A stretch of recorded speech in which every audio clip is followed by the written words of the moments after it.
Dans ces conditions, nous avons des questions à poser. Au gouvernement d'abord, pourquoi cette marche forcée si vous êtes sûr que ce que vous faites est conforme à ce qu'on peut attendre d'élections transparentes et équitables? Pourquoi présentez-vous la date du 20 décembre comme une fin en soi? Pourquoi laissez-vous des miliciens instaurer un climat de terreur dans le pays? Peut-on construire dans l'unité et la solidarité une nation où la terreur devient un mode de gouvernement? Pourquoi ne libérez-vous pas les détenus politiques dans le cadre des mesures d'apaisement? Où se trouve l'état de droit et la justice dont vous vous réclamez sans cesse? Où est la paix que vous prônez tant?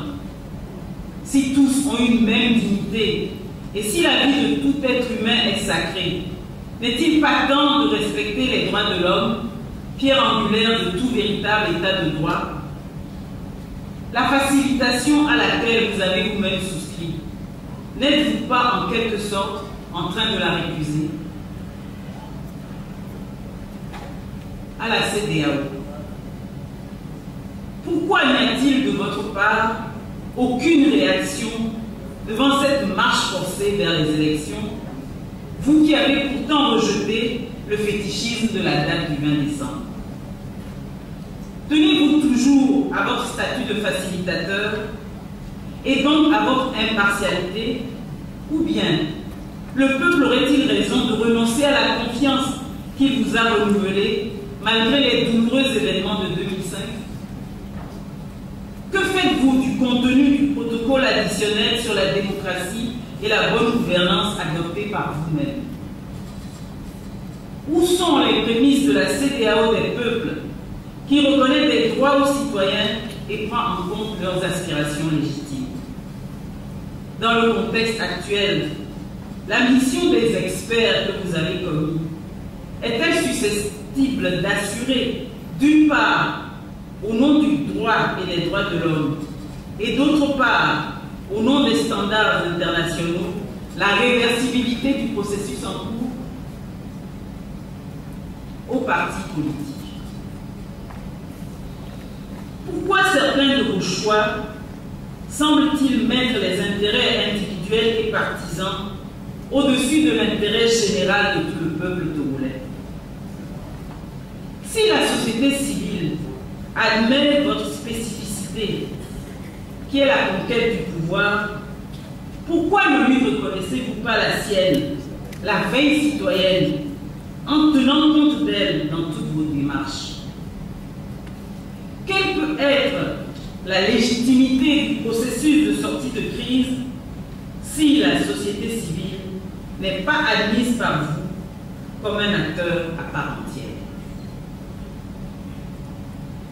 Mais nos questions s'adressent surtout à vous, citoyennes et citoyens togolais. Conscients du fait que soit qu'on nous impose des élections injustes, soit que le pays en arrive à une implosion sociale prévisible, c'est nous les citoyens qui en serons les victimes. Allons-nous encore une fois nous laisser faire? S'il est encore temps de faire arrêter le processus électoral en cours, qui va porter nos inquiétudes?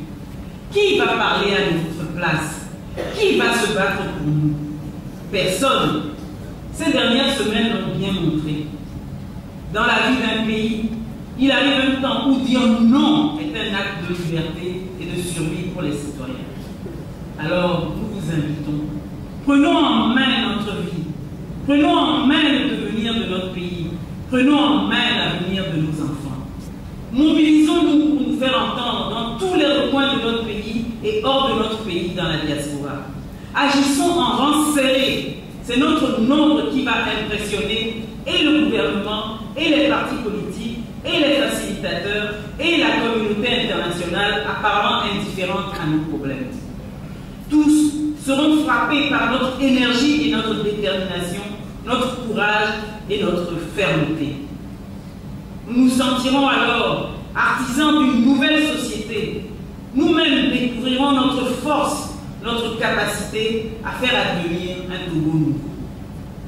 Un pays qui, à la suite d'élections libres, est gouverné par des personnes dont la légitimité n'est pas sujette à caution. Un pays où les contre-pouvoirs tels que l'Assemblée nationale, mais aussi la presse et surtout la société civile contrôlent l'action gouvernementale. Un pays où la justice, substrat de la paix sociale, n'est pas instrumentalisée et ne cautionne pas l'impunité. Un pays où l'armée est républicaine et agit avec professionnalisme.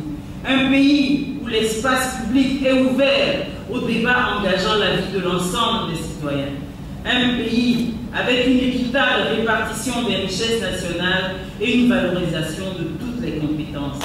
Un bel pays, c'est notre expérience pour le Togo. Notre avenir nous appartient.